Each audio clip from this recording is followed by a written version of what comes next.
Well, good afternoon and a very warm welcome to Clare College, both to those of us here in the auditorium and to the many who I know are joining us online.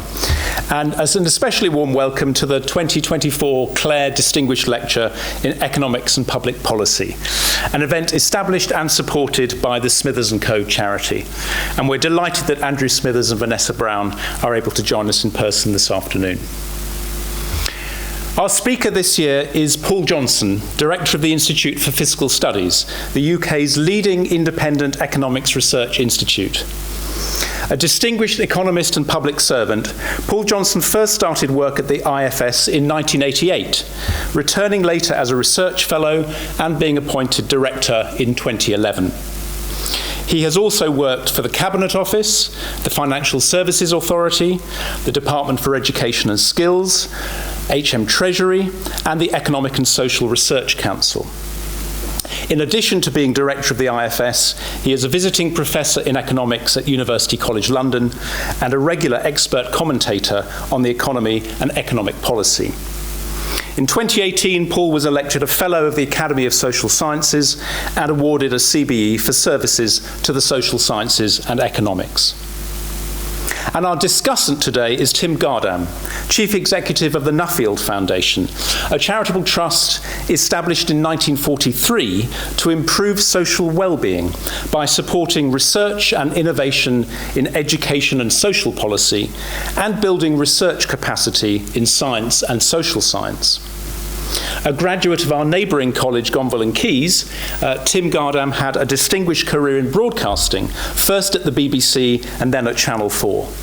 And in 2008, he was elected Principal of St Anne's College, Oxford, serving until 2016 when he took up his current role at the Nuffield Foundation. In this year's New Year's Honours, he was awarded a CBE for services to journalism and education. Please join me in welcoming our speaker and discussant and inviting Paul Johnson to deliver the 2024 Clare Distinguished Lecture on the topic of inequalities, why they matter, and principles for policy.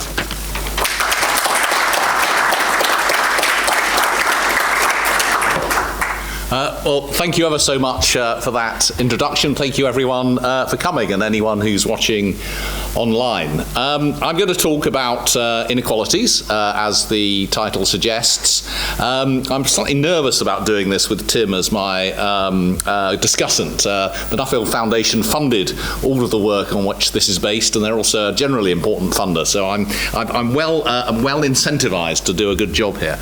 I'm almost certainly going to try and cover too much in the next 45 minutes or so. As I went through putting this presentation together, I realised that I could have designed a presentation around every single one of the charts that are flowing.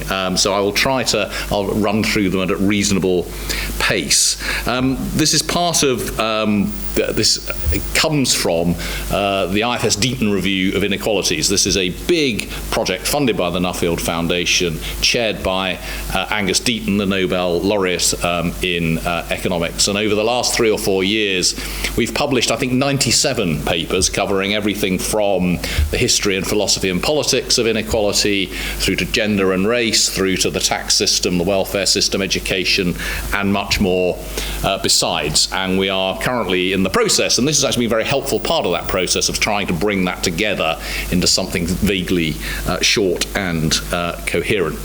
So what I'm going to try to do today is really 3 things. First of all, give you a little bit of context. And I could have just spent the lecture just going through 100 different charts in no particular order. What I'm going to try and do instead is give a little bit of context to why we might be worried about inequalities at the moment. A very short bit on what it is about inequalities that might worry us, and then try to bring together under some broad areas 3 sets of principles for action, or principles or particularly important issues in inequality that I think we're going to need to really focus on if we want to do anything about those things that matter over the next decades. So let me start with context. Now, this is a slightly surprising chart to show you at the beginning of a lecture about inequalities, and where I'm trying to persuade you that this stuff matters. Because what this chart is showing you is that over the last 30 years, on standard measures of income inequality, absolutely nothing has happened. The yellow line is showing you the ratio between the 90th percentile and the 10th percentile. If anything, that's come down over time. On that measure, inequality has dropped a bit over the last 30-odd years. The other lines are measures called the Gini coefficient, which is a standard measure of inequality used in economics, and you can see that that line is completely flat. Nothing to see here. Is this all sort of a wasted effort? Is everyone just wrong to be worrying about inequalities at the moment? And there's plenty of evidence that people are. Or is there something deeper? Well, you won't be surprised to hear there is something else going on. The first thing I'm going to do is that goes back to 1990. If you take that back another couple of decades, you can see that quite a lot happened in the decade before that. There was, take it from me that is a historically and internationally unprecedented increase in inequality that we saw during the 1980s. But the long period before that saw inequality, if anything, coming down, certainly not rising. That increase, I would argue, that happened in the 1980s is, through a lot of the things that I'm going to talk about through this lecture, still having, and to some extent having, increasing effects on society today. That was a huge disruption to British economic and social life, which is still having its effects.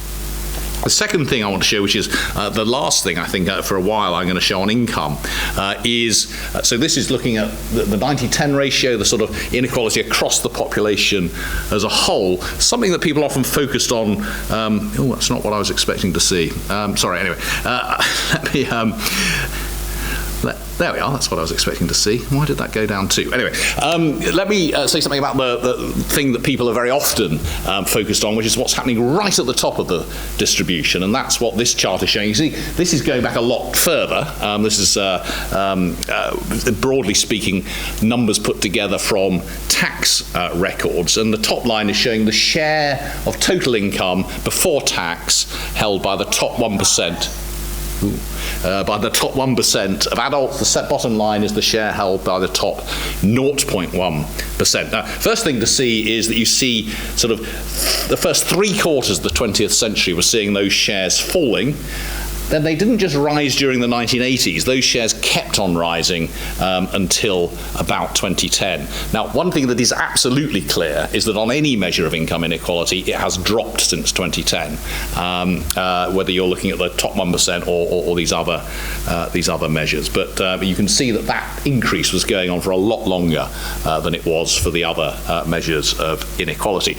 It's also worth just holding in your mind, what do we mean by the top 1%? These are a couple of years out of date now, so 130,000 of pre-tax income will get you into the top 1%. It's probably about 150, 160,000 today. But you need 3 or 4 times that amount to get in the top 0.1%. Now that's worth recalling. So to get from zero, from the very poorest person in the country to the top 1%, you need to go up by about £150,000.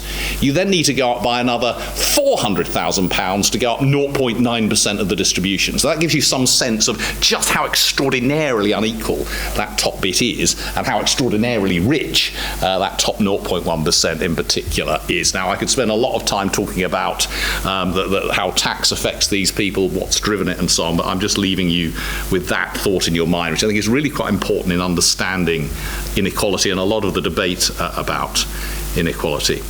So I've said a bit about income. One of the things that I think is driving concerns about inequality at the moment, I'm going to say a lot more about this, is wealth. So these two lines are showing you how national annual income has changed in real terms over the last century and a bit, and how national wealth has grown. And what you can see there is that the relationship between the two has changed dramatically. Wealth has become much, much more important as a fraction of total in people's lives. So wealth is several times more important relative to income than it was even 30 years ago. What that means is it's essentially impossible, much harder to save your way up the wealth distribution than it ever used to be. The wealth, and as I'll come on to this, it cascades down generations in very unequal ways. It's very unequally distributed across generations. When we talk about inequality, increasingly we should be thinking about wealth as well as, if not instead of, income. We also need to think about things like, this is going... That is right. It's quite sensitive. We're also seeing changes in other things that aren't about money. This is life expectancy. Now, as I'm sure you all know, there are big gaps in life expectancy between rich and poor. This is showing you from the life expectancy on the most deprived areas on the left to the least deprived on the right. And you can see that as you move up the income distribution, effectively your life expectancy rises, and it rises by a lot. But what you also see here is the gap between the least and best off has grown over this period. So this is another measure of increased inequality, which is not an inequality in income, it's an inequality in life. You can't see it so well here, but the last decade has also seen a really sharp slowing in increased longevity and an increase as that gap has grown. And again, I'll say a little bit more. So that kind of, I think everyone agrees that is likely to matter. This is an unusual sort of chart to show this kind of event. We've also got a big increase in inequality in family circumstances. So this is saying that over the last 25 years, people with degrees, they're just about as likely to be married or cohabiting as they were 25 years ago. People without degrees becoming much more likely to be living as singles. You also see this very, very strongly in childbirth. The rate of mothers giving birth with no partner present at all, not just married, is something like 6 or 7 times as high in Knowsley as it is in Woking, for example. Childbirth with no father present is far more prevalent and becoming increasingly unequal between rich and poor in poor areas relative to rich. And the last, gosh, this really is very sensitive.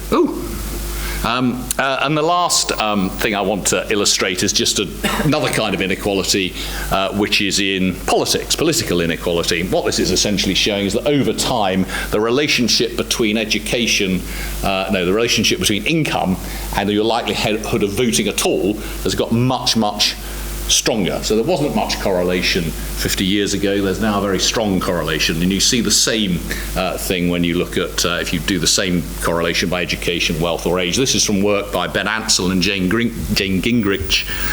Ben Ansell, of course, the Reith lecturer this year, which was one of the pieces of work done for the Deaton Review. So the purpose of all of that really is to just set a little bit of background. Look at income inequality and you think, over the last 30 years, what's the issue? Look at pretty much any other measure that matters, whether it's of material inequality or health, wealth, education, voting. All of those things have become more unequal over this period. Now, this is the bit where I'm going to do terrible damage to the study of ethics and philosophy by talking very, very quickly about what it is that we might, why do we worry about inequalities? I mean, some people say inequality itself doesn't matter. The only thing that really matters is poverty.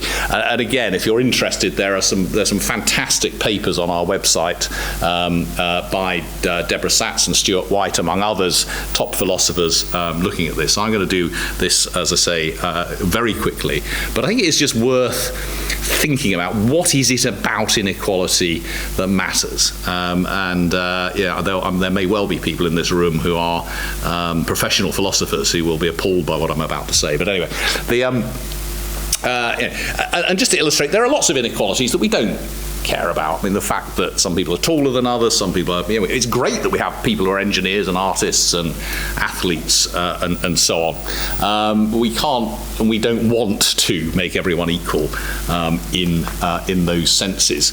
I mean, kind of interesting, we are much better off than our ancestors, despite recent problems, but that's no reason to level us down. That would clearly be ethically ridiculous. So there are all sorts of inequalities, either because frankly they're things you have to live with, or because they're morally unimportant, or because they're allowing that's actually contributing to the to all of us, the great artists, the great engineers, and so on, which we're not concerned about. But obviously, we worry if some people have billions and others are in poverty. We know that people from poorer areas live less long than others. I think something we're really getting at it if the rich have more influence on politics than the poor. I mean, all of those seem like very good reasons to be concerned about inequality. And whilst the fact that we're better off than our ancestors shouldn't worry us, the fact that if through what we're doing in terms of putting carbon dioxide into the atmosphere is going to make life intolerable for future generations, that does seem to be of moral concern. And what drives those concerns? Well, there are all sorts of different ethical foundations, from basic human equality, which drives us to be concerned about slavery, to be concerned about discrimination on the grounds of gender or race. So that's a basic level of inequality that we might be concerned about. Economists often talk about often prioritarians or utilitarians. What I mean by prioritarian, essentially saying that if that you put more moral weight on people further down the distribution they are. In economics, it becomes known as the marginal, higher marginal utility of income, the lower your income is, and therefore you increase utility by moving income from higher income people to lower income people. Utilitarianism gives you very often a similar kind of answer, though whether that takes you very far, whether there's a case for taking money from Elon Musk and giving it to Bill Gates because he's got slightly fewer billions, I think we would probably suggest is not really a big part of what we're concerned about in terms of inequality.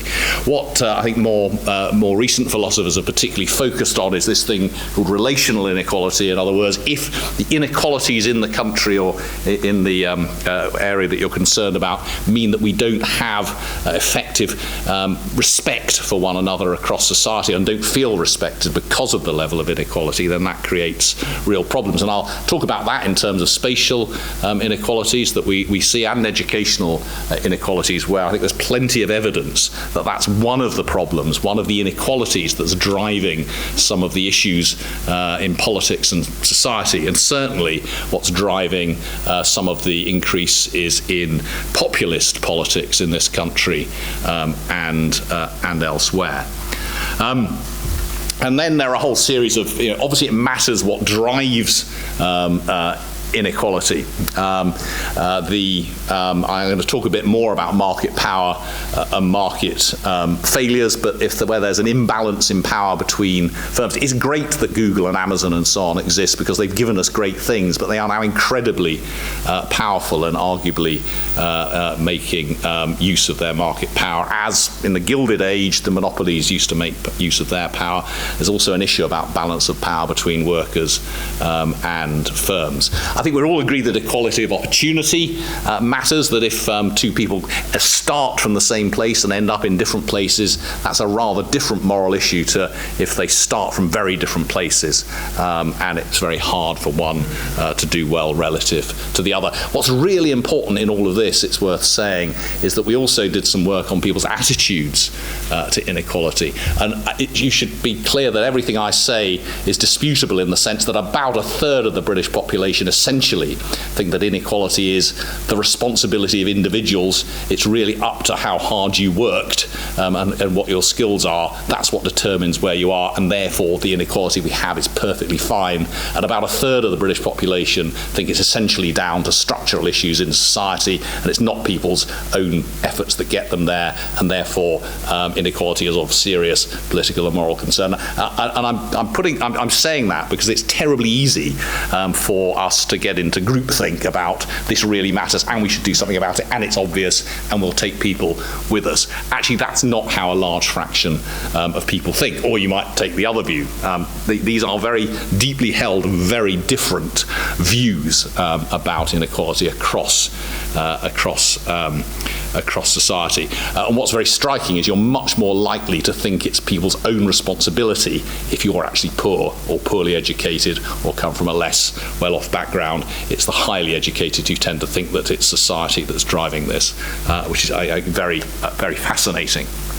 And then I've talked a little bit about the relational harms and the political inequality that various inequalities can create. So this is really just a sort of a taster of a lot of the thinking that we've been doing, and that our co-authors have been doing on why we worry about inequality. Something that I suppose has always been at the back of my mind, but rarely at the forefront of my mind when we've been doing all of the empirical work that we do at the IFS on inequalities.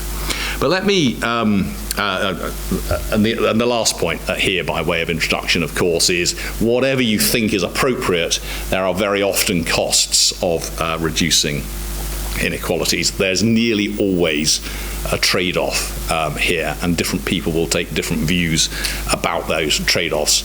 Keynes said something along the lines of there is always a trade-off between liberty, justice, and growth, words to that effect, and different people will reasonably take different views about where they lie on that, and I'll say a little bit more about that.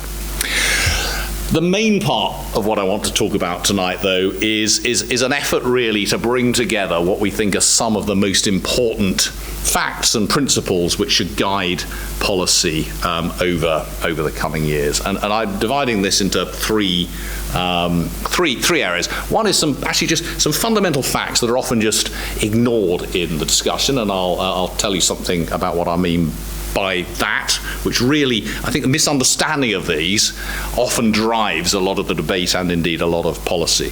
What I've called economics matters, that's really about what drives some of the inequalities that we see, and then some what I think are the biggest issues if we're going to tackle inequality. So the first one is you often hear, don't you, politicians saying that they're really concerned about equality of opportunity, but much less concerned about equality of outcome. And that's a sort of natural thing. If you think that people are responsible for their own outcomes, if they've got the same opportunity to start with, then surely it's just equality of opportunity that matters. I'd argue that's wrong on two fronts.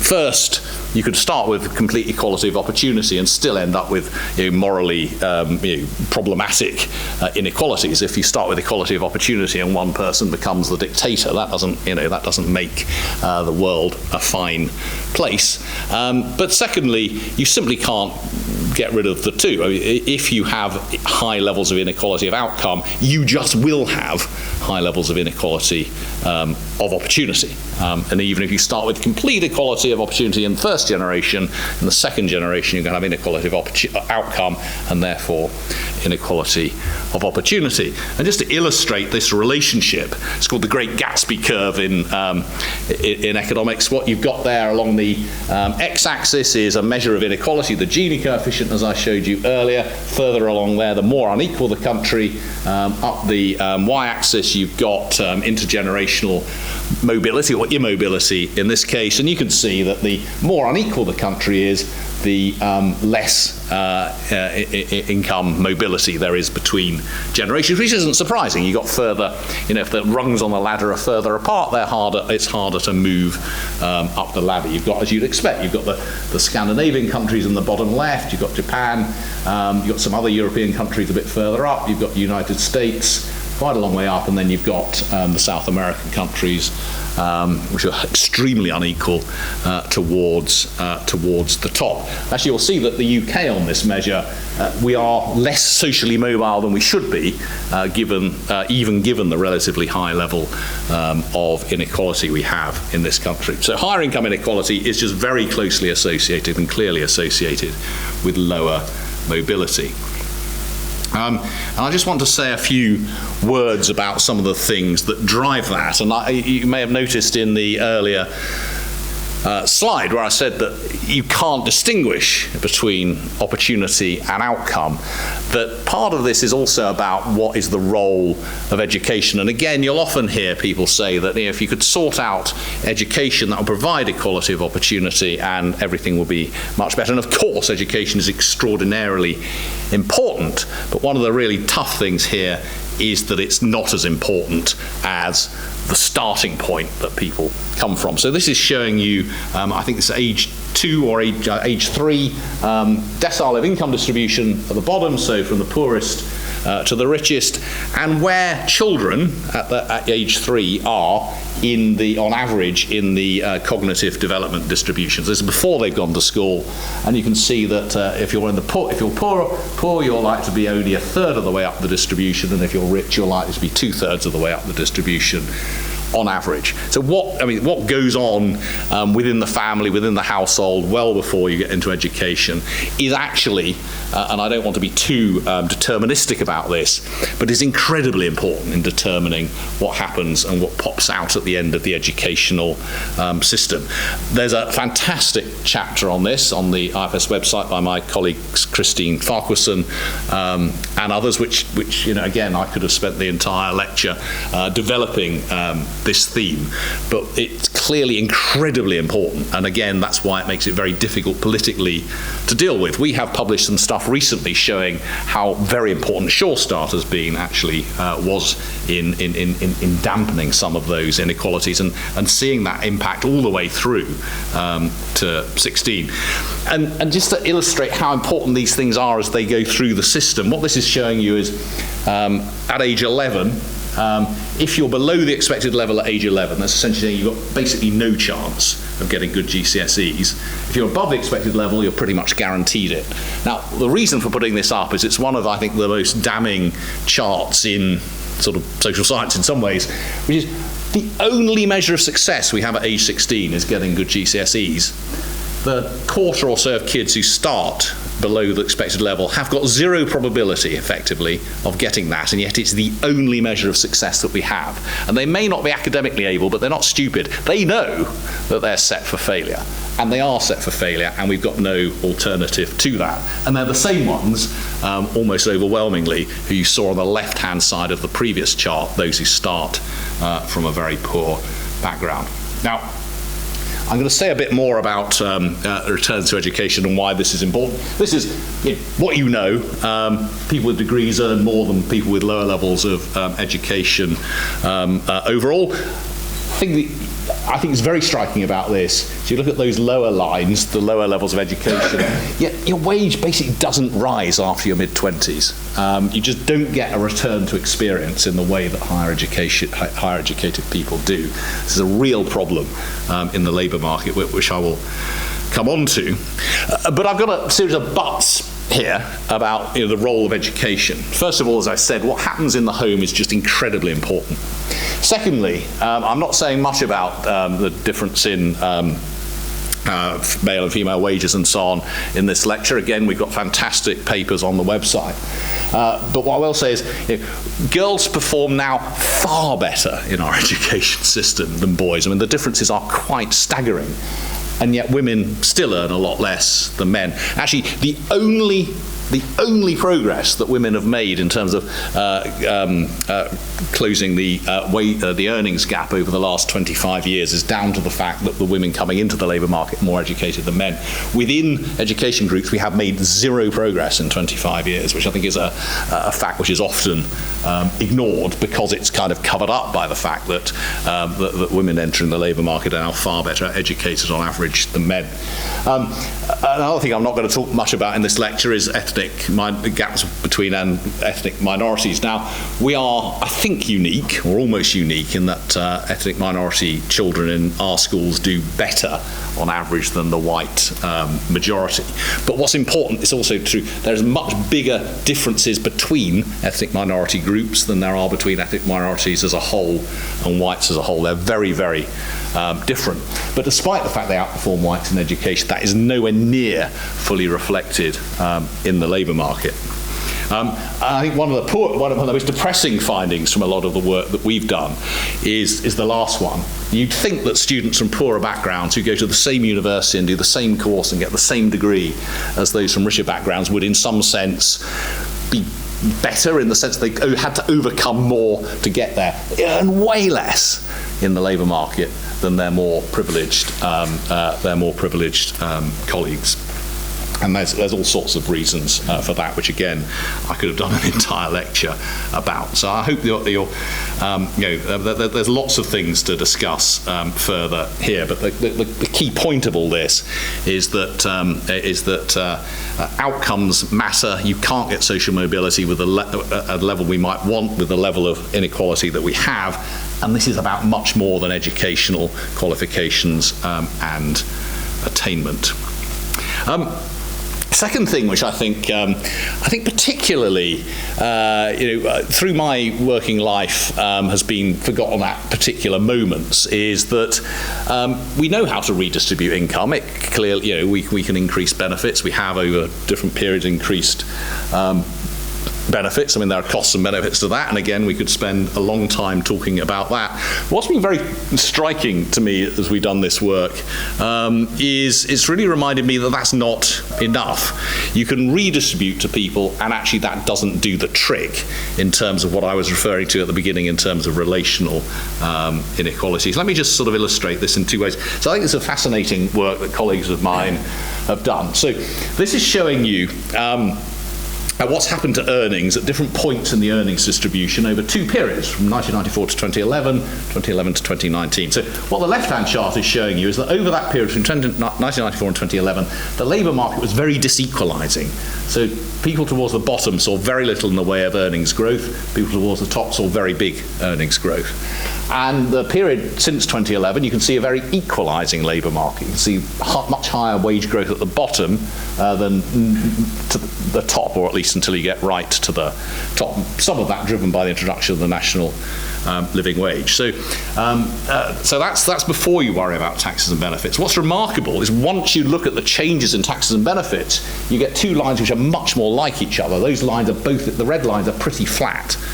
So that's saying that inequality, as I showed before, inequality as a whole didn't change very much. And what's going on there? Well, Gordon Brown's throwing a lot of money at tax credits in the first period, so making up for that market inequality. George Osborne and others are taking money away from tax credits in the second one, as it were, making up for the reduction in inequalities. And that's why you end up with a sort of similar picture at the end. I couldn't find so one issue here is that pay is not the only thing that matters. And I've stolen this from our friends at the Resolution Foundation, probably also paid for by Nuffield Foundation, I'm not sure. But this is just to illustrate something about work. So the lowest paid, for example, are much more likely to say they've got very little autonomy at work. They're much more likely to have insecure and volatile work. It's not just money that matters. And what's very striking is that, I haven't got this chart here, but if you look over time, satisfaction with work has dropped much more quickly among the low paid than the high paid. And you can see that there are aspects of work which matter, which are very different between the two. Sorry, this is a horrible chart. It's from the US. I couldn't find a better one.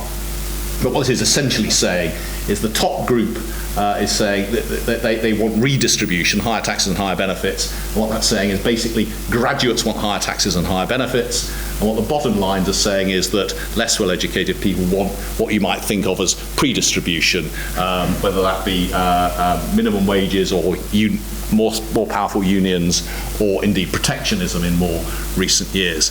So again, this is, I think, evidence that those who are on low wages are not asking for handouts, they're asking for a market that works better for them. And broadly speaking, and again, this is a big focus of what we've been doing, the labour market really doesn't work very well for lots of people. As I've showed you, a lot of people have very poor wage progression. If you have a low level of education, you're likely to get very little training, you're likely to get very little progression. In fact, growing solo self-employment and platform work and outsourcing, increasing in work poverty. I mean, all of these things are big issues with our labour market, which can't be solved through the welfare system. They have to be solved in other, I think, much more complex ways. And I'm going to come on to this issue about regional inequality. But one of the problems that we face is that if you look at particularly graduates from less well-off backgrounds outside of London, they're relatively unlikely to go to London, and the wage premium for graduates in poorer areas is much lower than it is more broadly. And the final thing I want to say under this is about the need for high-level macroeconomic policies to deal with inequalities up front. I'm occasionally frustrated when I hear people say economists aren't really interested in inequality, because I mean, myself and my colleagues and lots of economists I know spend a lot of time working on inequality. But what I think they mean is that economists, when they think about macroeconomic policy, aren't focusing on inequality. So. An issue here is that we have gone through lots of big economic changes which have made us better off on average, but haven't dealt up front with the inequality. So you saw what happened to inequality in the 1980s. In the 1980s, we had average incomes rising really very fast. We've seen increased trade since then. The so-called China shock, when China came into the world trading system, there's a lot of work, mostly focused in the US, but also in the UK, showing this had devastating effects on local communities in developed countries. Now, we're all made somewhat better off by having this additional trade, but we did not deal with the serious inequality consequences up front, and we simply didn't find a way appropriately to compensate for that. You could argue that large-scale immigration falls into the same bucket, that there are particular areas and particular people who are negatively affected by that, even though broadly speaking it makes us better off. And again, we have not responded to that in a way that has kept everyone coming with us, as it were.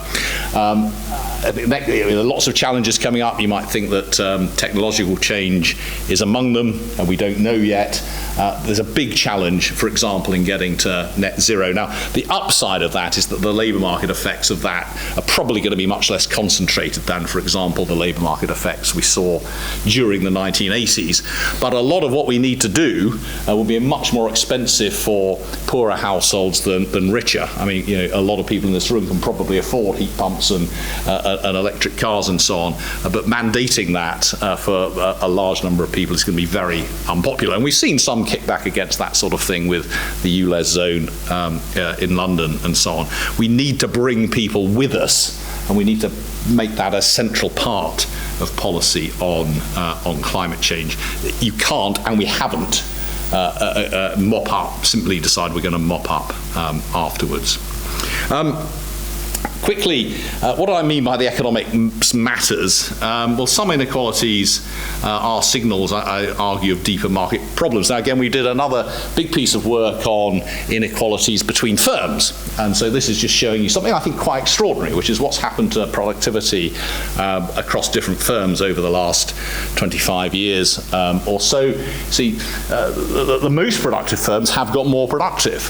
The average firm hasn't got any more productive at all over that period, and the bottom 10% have got less productive. Why does that matter? Well, if you're lucky enough to work in one of those top firms, actually you're probably doing quite well. Even if you're relatively low skilled, it's very valuable to get into a high productive firm.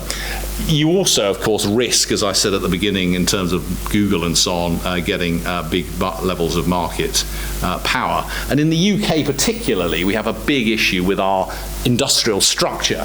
So I talked about the top 0.1% earlier. Nearly half of wage earners in that top 0.1% are working in financial services. I mean, this is a sector of the economy which is very powerful, very disequalizing, produces a lot of income and a lot of wealth as well.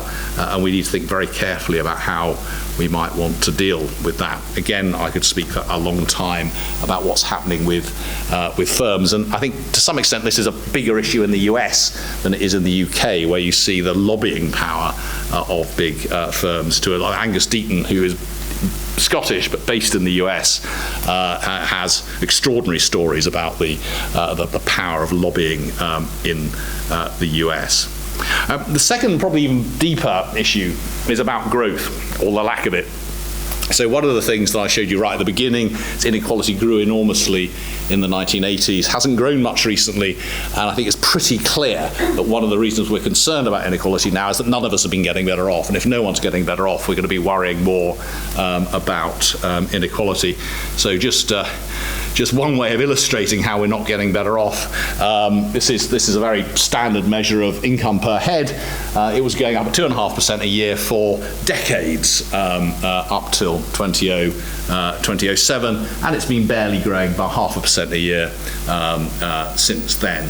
And actually, if you look at wages, they've been growing, I think, not at all. So this is just one way of illustrating what's been happening to wages. So let me show you what this chart is doing. So that's saying for the people born a long time ago, in the 1910s, this was their average earnings at those later ages. So this is coming from survey data. So obviously we don't have anyone from 1910 in the current data, but this is from older data sets. People born in the 1920s at similar ages as you'd expect were earning more. People born in the 1930s, that line has gone up again. In the 1940s, it's gone up again. In the 1950s it goes up, in the 1960s it goes up.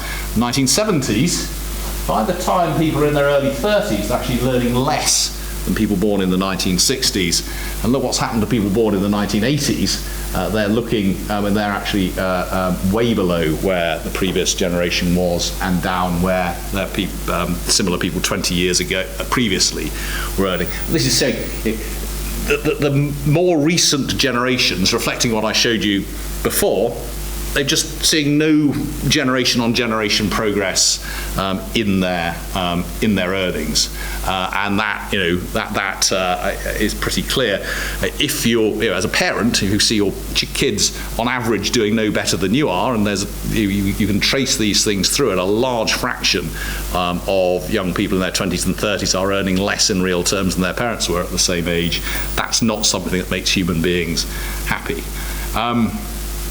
And I'm going to move on to a second, I think, consequence of that when I talk about some of the biggest issues going forward, and that's really about housing and wealth, because I think one of the consequences of that lack of growth in earnings has been to make wealth more important, has been combine it with zero interest rates for a long period of time. I know we're not there anymore.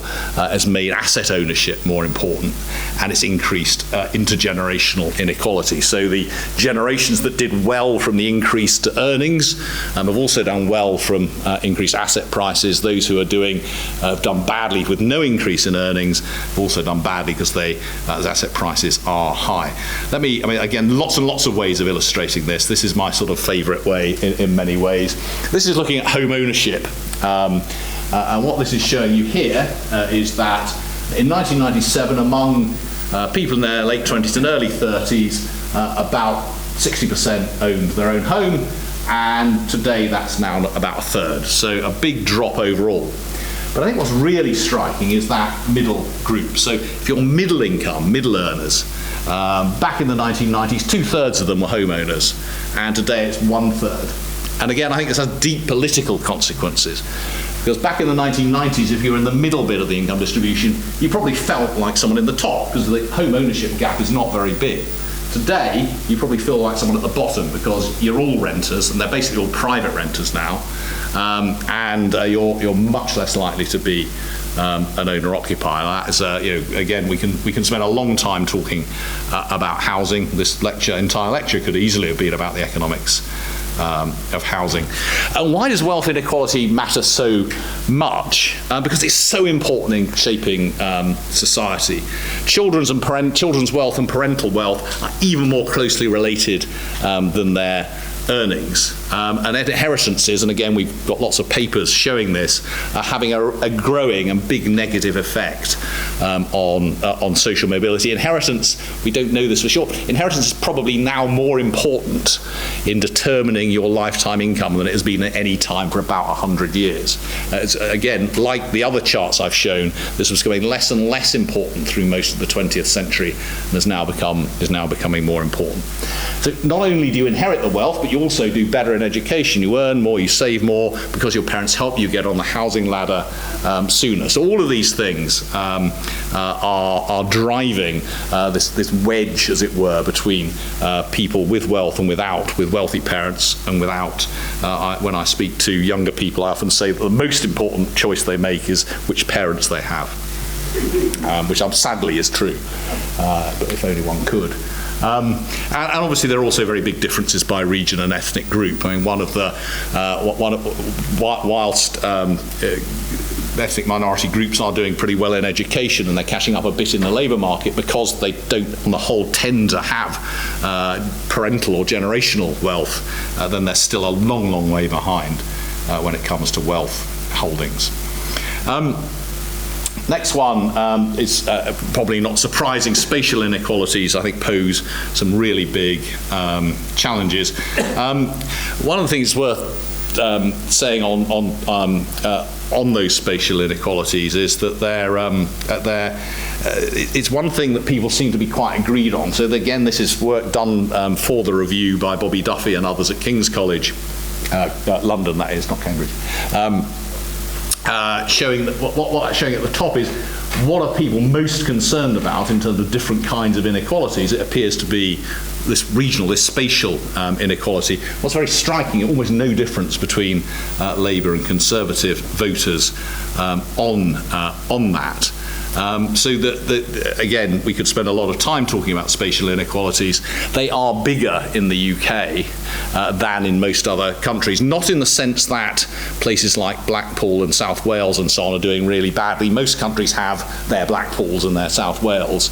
What's particularly striking is that our Birminghams and our Leeds and our Manchesters are doing so appallingly badly.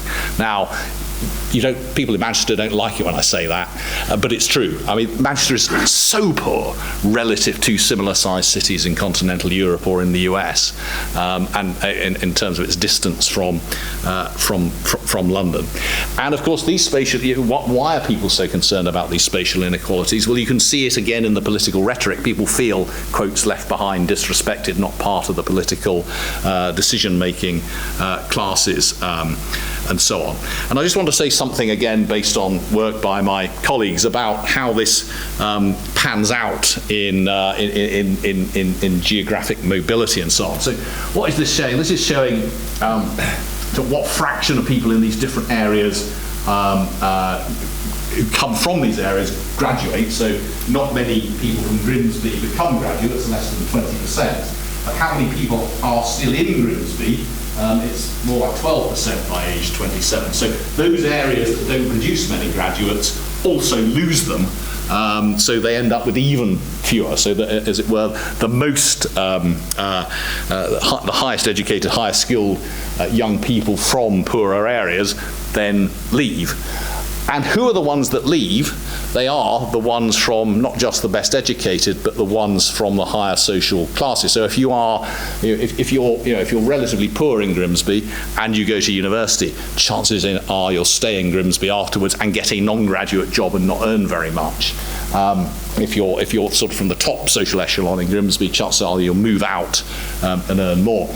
And one of the things that's very striking is that whilst the graduate premium has held up in London, for a lot of non-STEM subjects particularly, it has started to fall back in other parts of the country. But you can see where London produces a lot of graduate, and it attracts even more, so that it's one of the highest rates of graduation, but it's got even more graduates in its population. If you want to earn well, you need to move to some of these high productivity places.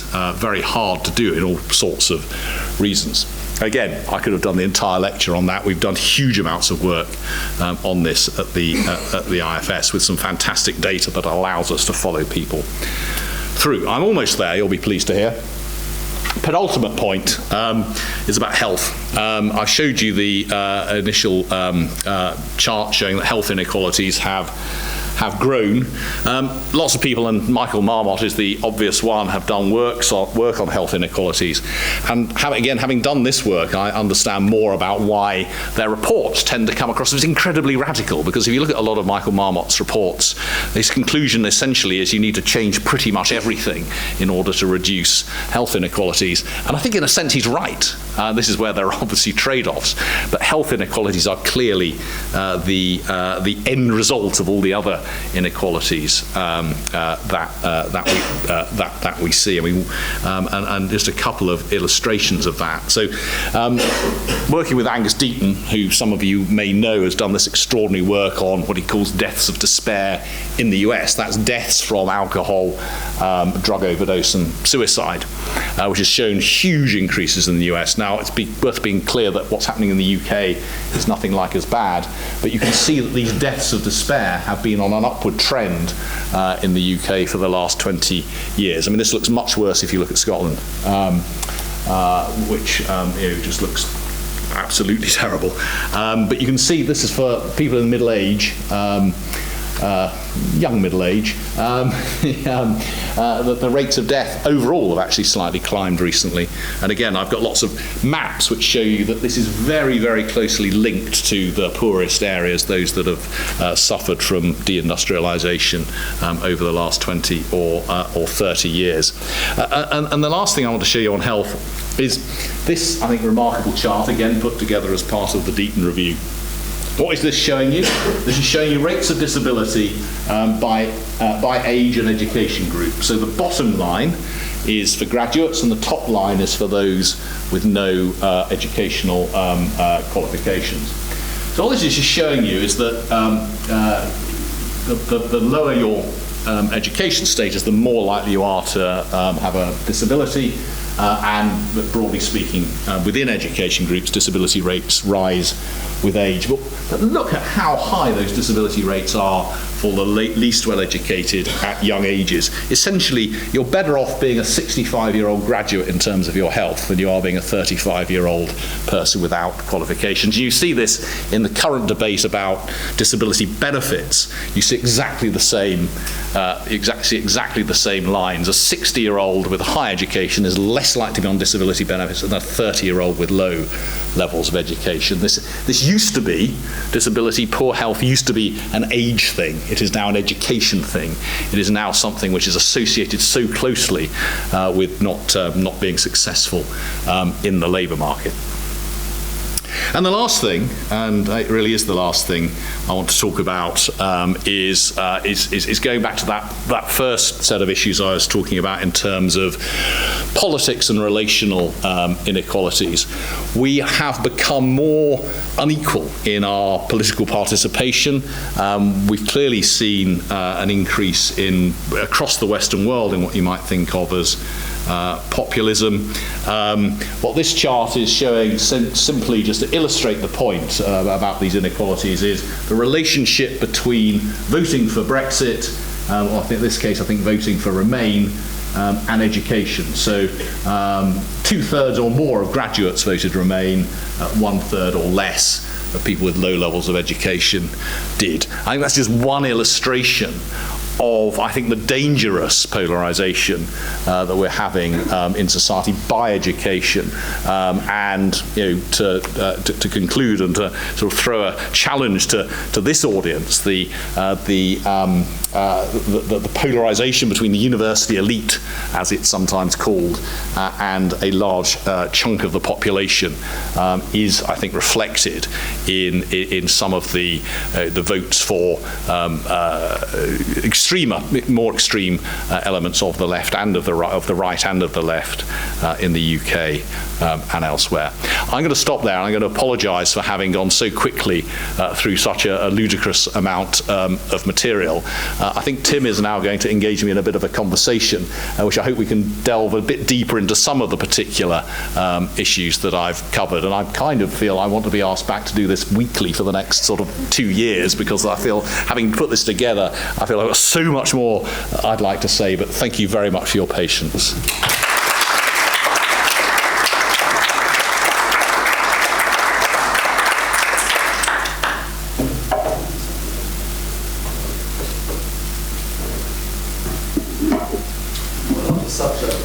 Hear me? Is this mic working? Is it good?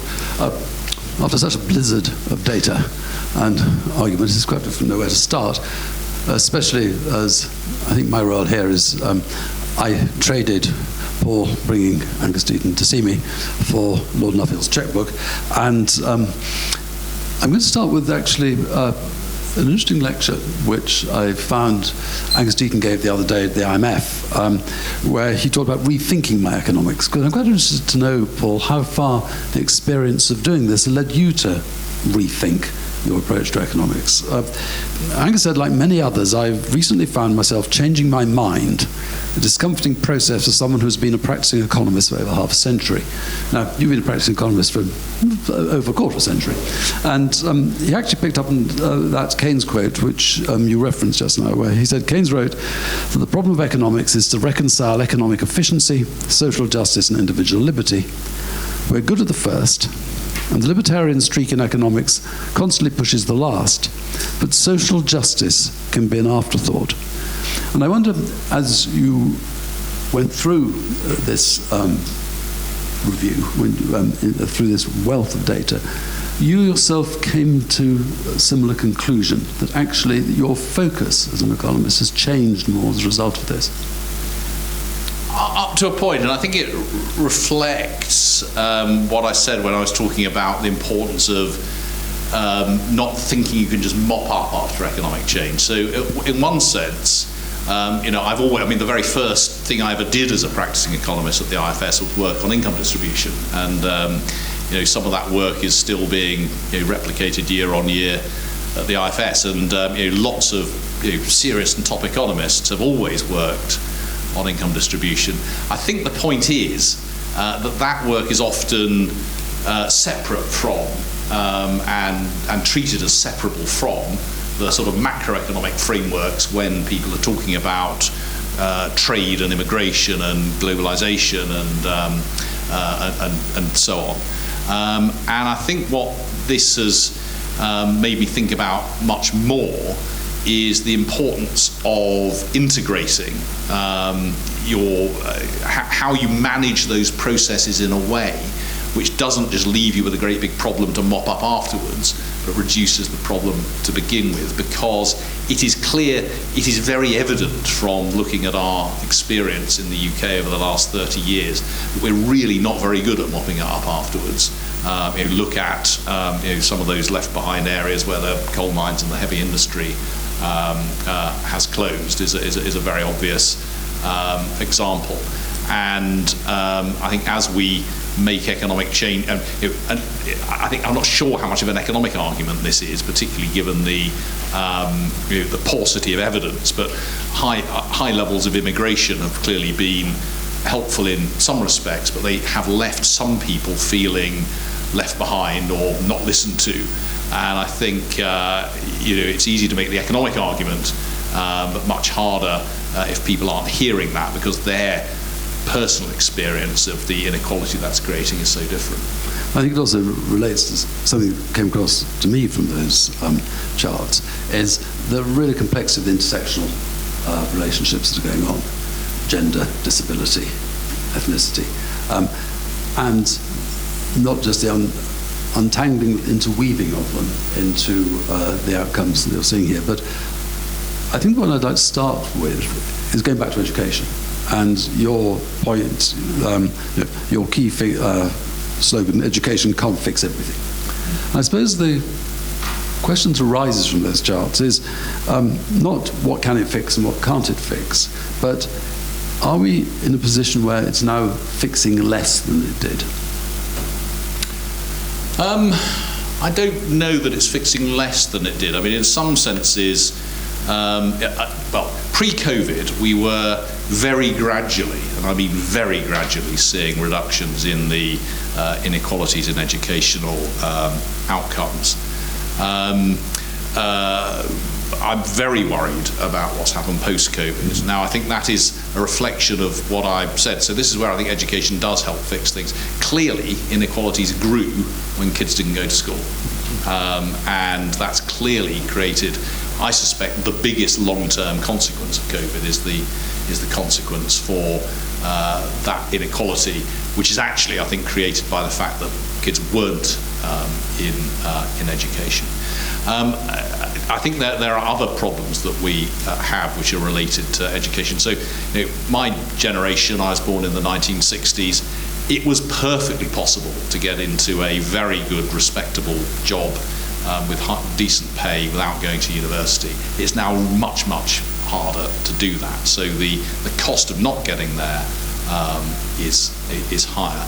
We've clearly neglected further and vocational education, again supported by the Nuffield Foundation. My colleagues have done lots of work on spending on different aspects of education.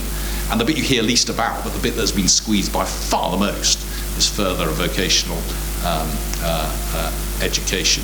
And I think the last thing it's worth saying is that quite a lot of, particularly kids from less well-off backgrounds who go to less prestigious universities outside London actually don't benefit very much from that, particularly if they're not doing STEM subjects. So I think to some extent you've got this terribly difficult conundrum where they don't gain a lot from going there, but they for sure are going to do badly if they don't go there. So in that sense, I mean, I think that's an interesting paradox.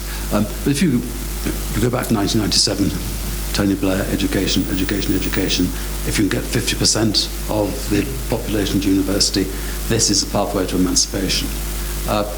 That, you say, is changing.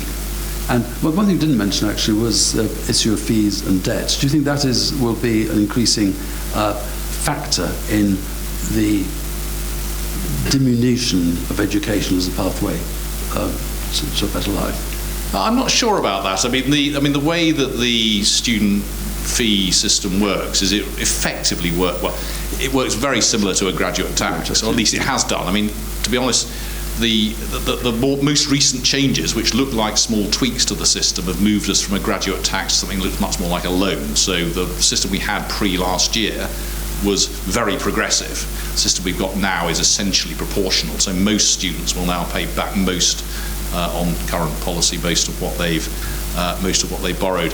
I think what it really does is again create a bigger intergenerational divide. So the figures I showed you on the fact that wages have fallen for the lowest, most recent generation don't take account of the fact that a large chunk of them are paying 9% of their wages in paying back their fees, which obviously is a tax, as it were, that older generations both don't and didn't pay.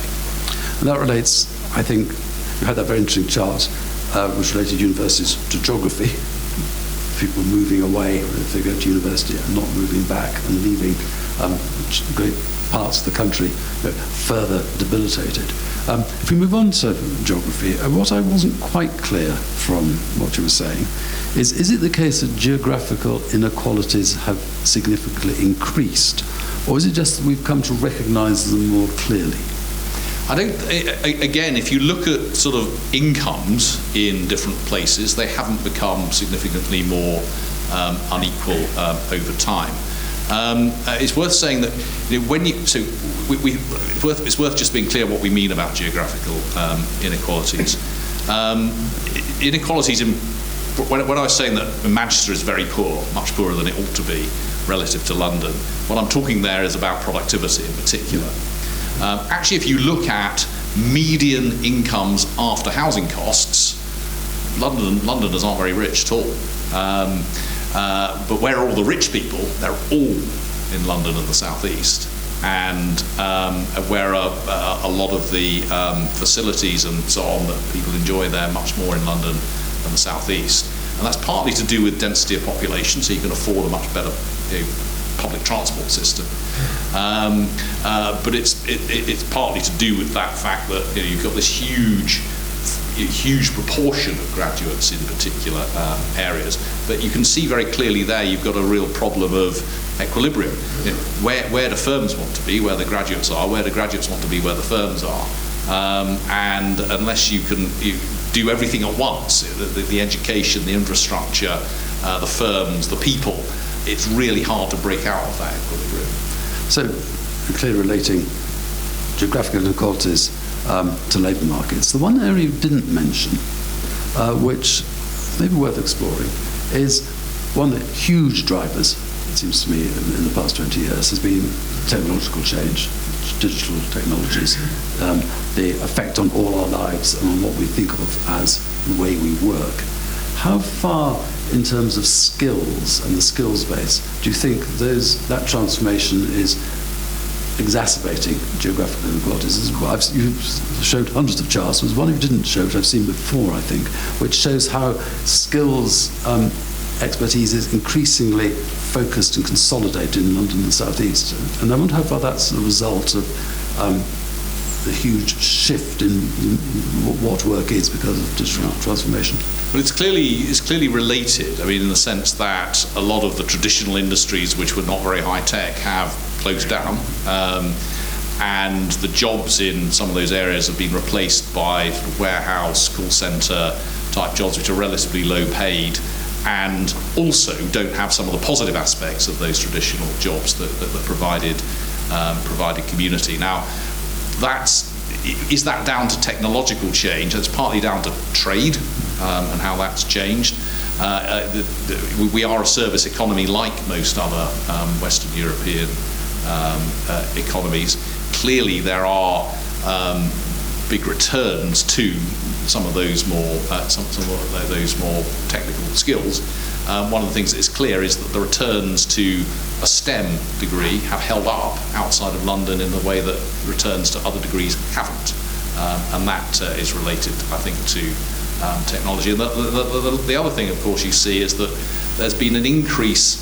I mean, we talk about sort of increase. There's been an increase, actually. I mean, towards the bottom of the distribution, much more in those personal care, personal service jobs, which actually don't really use technology terribly much. Care workers and so on.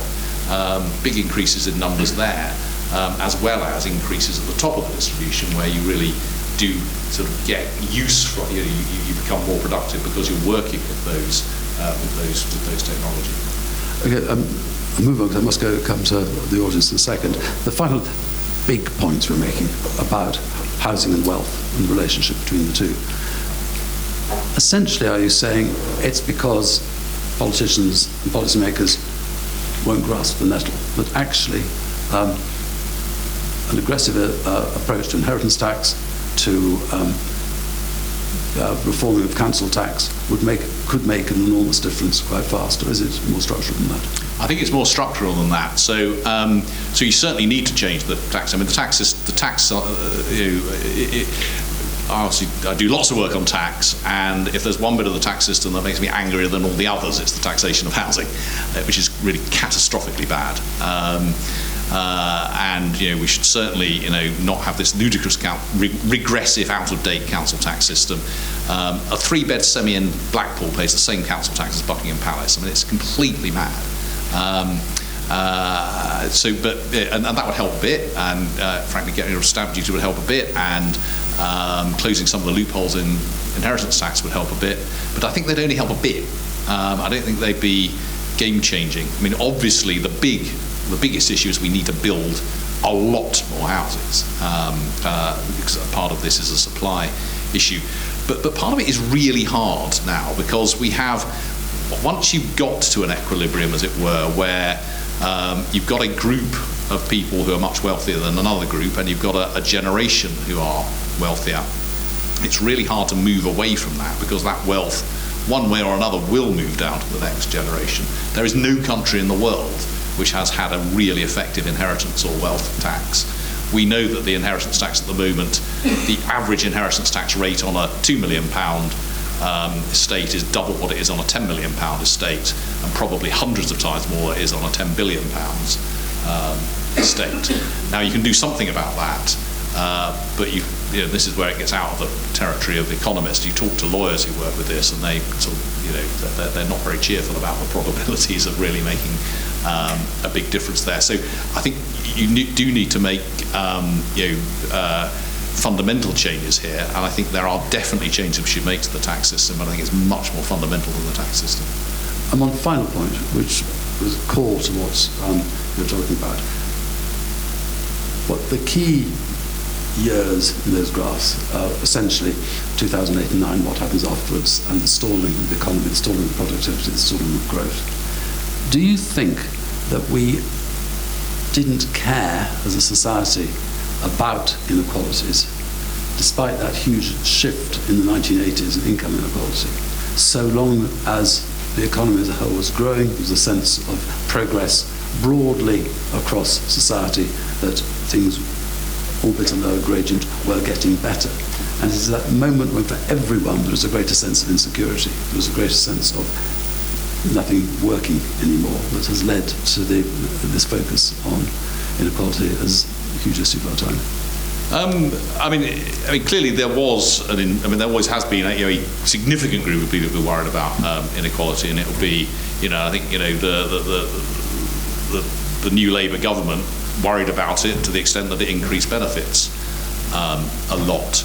But I think it has become more broadly a political concern, I think for exactly the reasons that you described, because nobody is seeing themselves getting any better off, and you put that together with the big levels of inequality, and particularly between different groups, between different regions, and I think that explains a lot of the politics. I mean, the 1980s was a very divided period, but the government that presided over it was very popular and kept getting voted in by people of all ages. I mean, back in the 1980s, there were lots of young people who were Conservatives, because, on average, the average person was getting quite a lot better off.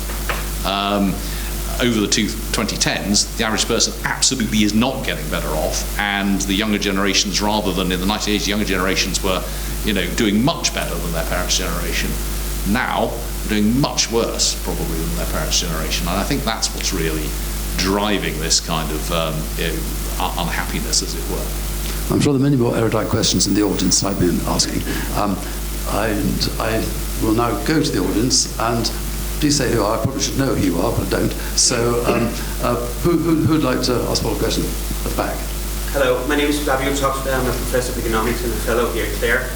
First, thank you very much for your talk. It was a whirlwind tour through everything, inequality. So I picked up on one of the things you said, which is that we shouldn't take money from Musk and give it to Bill Gates, and I think we all agree with that. But the principle applies more generally. Why should we care about Grimsby when there are people in the developing world who can't have sanitation and basic infrastructure to live and so forth? I think because we are in the same polity, we're in the same country, we're part of the same society. And of course, this is part of philosophy for a very long time. I think it was Mill who said that there, as a utilitarian, nevertheless, there are good reasons for caring more about your family and your neighbours than other people in your country, and then more about them than people in other parts of the world. We live in a sovereign nation. We live with our fellow citizens of this country. I don't think it's unreasonable to worry more about redistributing to them, because that is the society and the country we live in, than to do that across the rest of the world. Now, I can understand that there's a clear ethical issue there, that there are people in the world who are much worse off than the bottom 10% of people in this country. But this country will only work, frankly, if people within it feel that they are all part of it and cared for by those who are in power, and fully respected in that role. That doesn't mean we shouldn't care at all for the rest of the world, but I think there are good ethical reasons for focusing on the poverty and inequality in our country, as well as what's happening in the rest of the world. But as we do, I mean, we spend 12 billion on overseas aid, and we spend 130 billion on working age welfare, and that sort of concern is reflected in how we behave. Here's a follow-up question. Yes. The reason I came tonight is because I've spent most of my life working in tax in the city, and I thought this lecture has my name on it. I'd better be here. I came. I didn't even want to speak because people who know me, I have a tendency to be troublesome. This is my college. I want to be a nice boy, but something did upset me about not the speaker, but just something came up. The first point was you left us out of the genie, and that's a bit odd. Was that deliberate? Was that an accident? Don't have to answer. It was just was. And then, whereas there were several other important issues, I said, well, what's actually useful? This isn't a seminar. And I thought, well, there is an issue which I think isn't addressed, and maybe no one else will tell you, which is that the profession as a whole is lacking in diversity. So that when you're looking at this thing, you're missing all sorts of things that are going on. And just bringing non-whites into the university won't solve it. Because, look, I went through the system, I went to prep school. The way in which the system works is so strong that unless you come from an incredibly privileged background, you will not challenge what you're being taught. So you can bring a black person here, and he will come out roughly doing what he's taught. Why is that relevant? It's relevant because when you actually look at what's happening in the marketplace, the dominant forms of economics miss it completely. You catch it when it's to do with white people. I was a keen supporter of Margaret Thatcher. I think that what she was doing for the working class was less important than the demarketization, the market of the elite. Nobody today says you can't get on in the city if you didn't go to Eton. She was responsible for that, as far as I was aware, and I thought that was incredibly powerful. Those cultural changes, when it comes to ethnic minorities, are completely ignored. And I think that's because culturally, you're completely unaware of them. So that if I hate using myself as an example, I think that's all horrible whenever I hear somebody from there use his life as an example. I say, who the hell are you? We're talking society. But this illustrates that when I was working in the city, I was told to my face, no black person will become a partner. I was even told that in order to be a partner, you can be Jewish and you have Jewish clients, you can be Indian and have Indian clients. No, we don't have Indian Nigerian clients. I eventually was made a partner, and I stole clients from everywhere, except Africa. So the city then woke up and said, look, this can change. But the dominant culture, when I'm looking at young children, trying to raise them, they come out of university, they do not believe that the market is open, because their teachers are saying, well, this is a prejudiced world, you're black, don't expect to succeed. The market doesn't care. And yet, the economics profession is teaching them, expect not to succeed. Is that fair, do you think, Paul? I leave it at that. I don't think the economics profession is saying anything of the sort, really. There is a real issue in the economics profession about diversity. It's incredibly male, it's incredibly public school, and it's incredibly upper and middle class. So it's there is a real diversity, and it's pretty white, certainly in academia. I think less so in the professions. So there is a diversity issue in economics academia. I won't speak specifically for the IFS, which I think is really quite different. I didn't spend much time on ethnic and racial inequalities, though we've done a huge piece of work on that, which is part of the review, and we are doing another very big piece, which we've been funded by the ESRC to look at all of the sorts of issues that you're describing. But as I said, the thing that's very clear is that and one of the things I really learned from this, which should have been obvious, is that each ethnic minority is incredibly different from each other. So Nigerians, Black Africans, completely different from Afro-Caribbeans in their sort of educational outcomes and how they do in the labour markets. Indian and Chinese ethnicity do better in education and in the labour market than whites on average. Bangladeshis and Pakistanis do quite well in education, but really much less well in the labour market, and so on and so on. So there's an enormous amount of additional information that I didn't have time to cover, and which we have done and are going to do a great deal more work on.